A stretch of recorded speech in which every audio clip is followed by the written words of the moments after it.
Hello everyone, my name is González Castillo, and this is my final work from module number 2.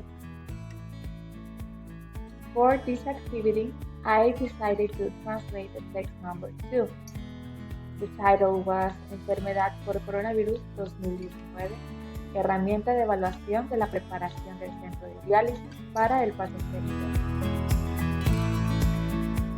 In this first example, we have this term that is personal protective equipment, PPE. In Spanish, we have an equivalent from this term, that is equipo de protección personal, que es EPP.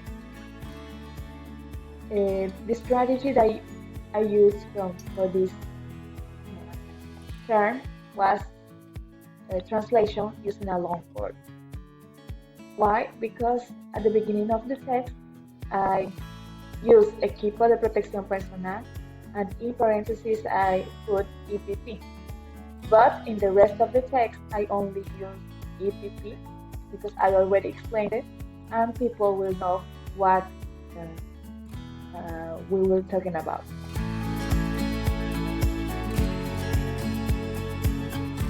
In this second example, we have this paragraph. It says, facility has space in waiting area for your patients to sit separated from other patients by at least 6 feet.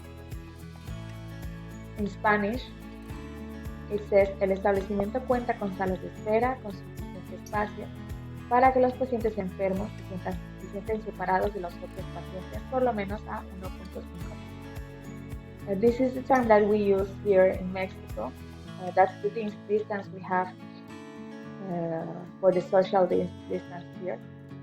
We have the adaptation technique. In the third example, we have the sentence. The following checklist is not a list of mandatory requirements.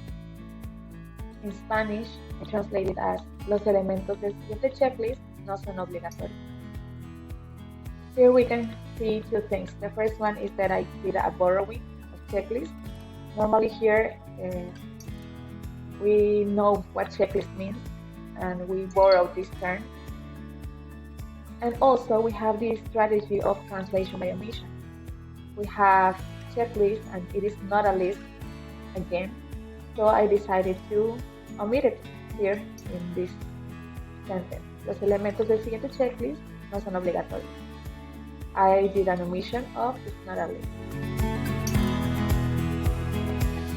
And well, this is all for my final presentation. Thank you so much. Thank you to the teachers for an excellent job. Bye. Have a good day.